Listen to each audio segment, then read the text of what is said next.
At the family barbecue, I funded top to bottom. Dad raised his glass. Congrats. Here's your trip to Tokyo, first class, all expenses. Then he looked at me. Mortgage is due, $2,600 by Monday. Handle it like a man.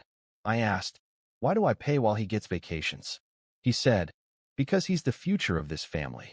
So I texted one line and closed the joint account, and then I hit send on a file I've been editing for months. Raise your glasses, Dad shouted, loud enough to make the neighbor's dog stop barking. To our Adam. Tokyo first class. Hotels, tours, everything covered. He earned this. The backyard exploded with applause. Someone hooped. Someone else snorted into their drink. I stood by the grill, grease on my hands. The ribs, the beer, the folding chairs, the custom cake with Adam's name in gold. All of it was paid for by me. And this night, this celebration, wasn't even mine. Dad turned to me with that flat, heavy tone he used when delivering bad news at full volume. Oh, and by the way, mortgage is due Monday. $2,600. Handle it. Like a man. I didn't say anything at first. Just looked at him. At Mom pretending to sip her wine. At Adam, lounging like a prince in a lawn chair. Then I asked, why do I pay while he gets vacations? Dad didn't flinch. No sarcasm. No regret. Just a shrug, like he was reciting weather. Because he's the future of this family. You're just the backup. That was the moment I stopped pretending. I wiped my hands on my apron, pulled out my phone, and typed a single line. No emotion. No punctuation. Joint account is closed. Good luck. Then I hit another button. One I'd been preparing for months. Quietly. Patiently. Late at night. In the dark. When anger felt cleaner than sleep. The file was gone now. Uploaded. Not to Facebook. Not to the family chat. Not yet. What was in that file? They didn't know. But they would. And when they did, nothing would be the same again. I set my phone on the table, took off my apron, let it hang there like dead weight, and walked away. Someone shouted behind me. I didn't turn around. Because when you've swallowed silence for years, the sound of your own exit is the loudest thing they'll ever hear. They always said it was just temporary. The money I sent. The help I gave. The way I picked up every broken piece after their messes. Just until Dad's business picks up. Just until Adam finds his path. Just until tax season's over. 10 years. That's how long temporary lasted. I paid off their second mortgage when Dad accidentally missed 6 payments. I covered the medical bill when Mom forgot to renew her insurance. I bought Adam a used car when he wrecked the first one while drunk, something no one ever told me until months later. And not once did anyone say thank you. Not once. They treated it like gravity. Something that just is. Dad's voice was always the same when he called. No hello. No how are you? Just. Need $500. Send it now. Mom never objected. Never defended me. She just whispered things like, don't upset your father. He's stressed. Or, Adam's just figuring things out. And Adam? He never asked. He didn't have to. He just assumed. He was the golden one. The baby. The future. He once sent me a Venmo request that said, because I'm your brother. That was it. I should have cut it off years ago. But I didn't. Because part of me still thought maybe, just maybe, they'd see it. See me. Then came the night everything cracked open. It was 2 weeks before the barbecue. I logged into the shared bank account to check something. Just routine, and saw it. $3,400 gone. Withdrawn in 3 separate payments over the weekend. I called Dad. What is this? Oh, he said. That's for Adam's Japan visa. New suit. Couple things he needs. I didn't even raise my voice. I just said, you didn't ask me. And he laughed. Why would I? You always take care of family. That was the first time I felt something in my chest twist. Something old and sharp. The next day, Adam posted a reel on Instagram, standing in front of a luxury hotel with the caption, manifesting abundance. When your family believes in you, anything's possible. I almost smashed my phone. Then came the Facebook post from Mom. A picture of Adam and Dad in matching suits. Champagne. A steak dinner behind them. Caption. So proud of our boy. He's going places. Our rock. Our light. My name wasn't there. I didn't even exist. I didn't respond. I didn't text. I didn't comment. I just started digging. And that's when I found it. A folder buried in the family's shared Google Drive. It was labeled Taxes 2022. Inside, receipts, W-2s, some old PDFs, and something I wasn't supposed to see. A document titled, Loan Application Draft, for review. I opened it. There it was. My name, my social security number, my job title, listed as a co-signer on a business loan application I'd never signed, for a business that didn't exist. And the kicker? Dad's handwriting at the bottom. A note to someone named Mike. He won't ask questions. He never does. I sat there in my apartment, shaking, not with fear, with clarity, because now I understood I wasn't family. I was funding. I printed the document, sent it to a lawyer friend, quietly, just in case. I started checking every account I had access to. Found another expense I didn't recognize. $2,100 at a watch store downtown. Adam had tagged the location on Snapchat. He was wearing it in a video, toasting to my new life. I called my mother. Why didn't you stop him? Her voice was small. He's your brother. That's when I hung up. They didn't just use me. They believed it was my role to be used. I'm not writing this to get even. I just want to be heard without being erased. But they didn't know I'd been saving every email, every Venmo, every text, every shared bank password, every lie that had a timestamp. They didn't know I had a folder, encrypted, backed up in the cloud, labeled, if they ever push me too far. And now I was opening it. He texted me late Saturday night. Just one line. Sunday game. 3:30. Our old seats. No drama. Like men. I didn't respond right away. 10 minutes later, another message came. Not for me. For the family. Let's talk. Then one from Mom. Please. He's making an effort. Just hear him out. I could have ignored it. I had every reason to. But I knew this wasn't about peace. This was about control. A last-minute PR stunt before the mask fully shattered. So I said yes. But I wasn't going alone. The stadium was half full. Local team down 0-2. Section 113, row 7. Our old seats, like he said. We sat surrounded by kids, teenagers in face paint, and men yelling at referees like they owed them rent. Dad looked calm. Too calm. Remember when we came here your first time? He said, tossing me a bottle of soda like it was some father-son nostalgia trip. I didn't answer. He tried again. Listen, I don't want things to go sideways. We've all made mistakes. I'll own mine. But let's not take this public, all right? We're family. This can stay in the family. I turned toward him, looked him dead in the eye. You have 10 minutes, I said. Then I release everything. His jaw twitched, but he forced a smile. So now you're the hero, huh? Making a little movie about your poor life? I reached into my backpack and pulled out a folder. Clean. Organized. Final. Inside. A fake loan application with my name and social security number. Screenshots of my bank withdrawals. A printed line from the shared family Google Drive that read, he won't ask questions.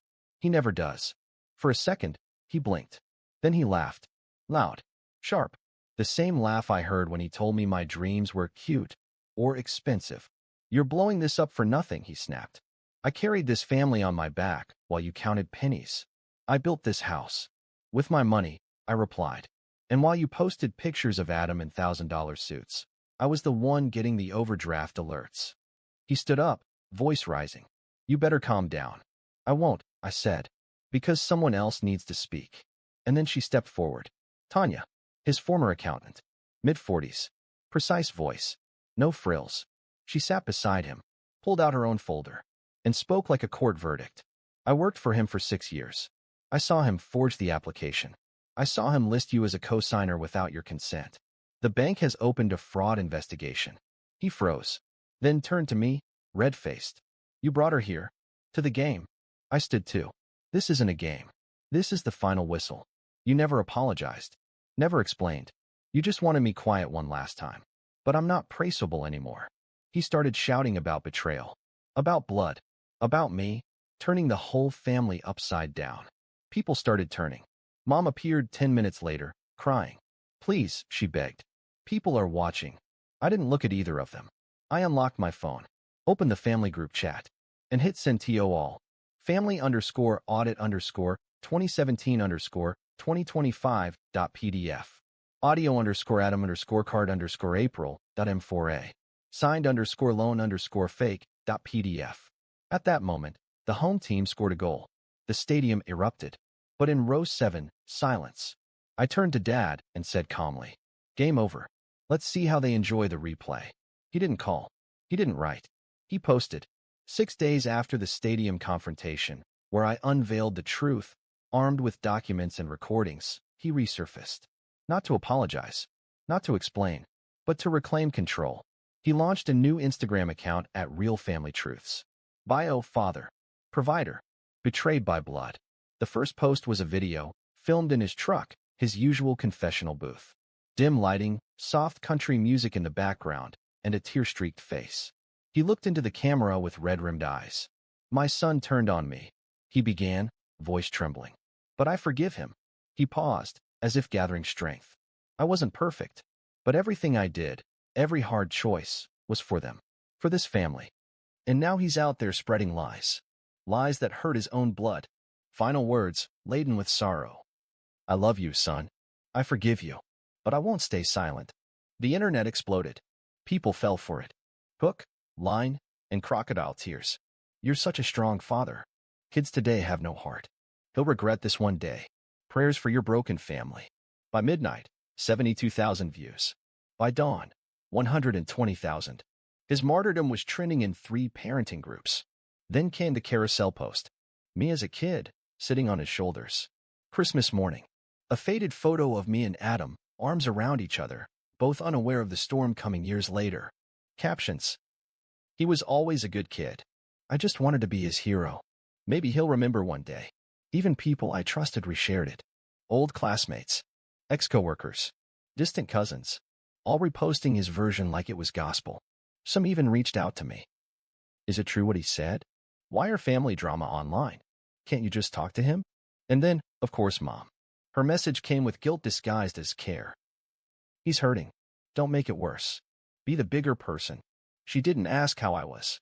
Didn't ask if anything he said was true. Just begged me to protect his image again. So I did what I should have done long ago. I didn't respond. But I uploaded the file. raw_timeline_documents.zip. No title card. No face. No crying. No names. Just timestamped evidence.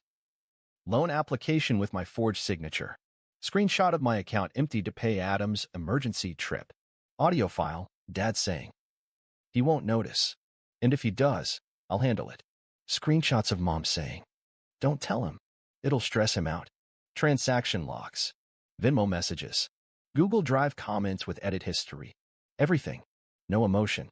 No revenge speech. Just truth. It didn't go viral. It didn't need to. It just spread. Quietly. Like smoke in a locked room. People started disappearing from his side. A friend of his, the one who always grilled with him on Memorial Day, unfollowed him.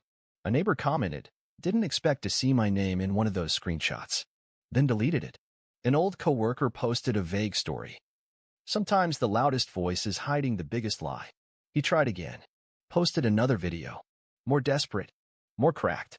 But this one barely scraped 3,000 views. No comments. No prayers. Just 3 likes, one from Mom, one from some random family values account, and one he probably made himself. He was losing the crowd. And I knew exactly what that felt like, because I'd lived it.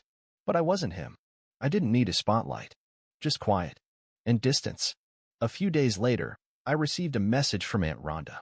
"We didn't know what you were carrying. I'm sorry. You didn't deserve that." I stared at it for a long time, and then I archived it. Because this wasn't about being believed anymore.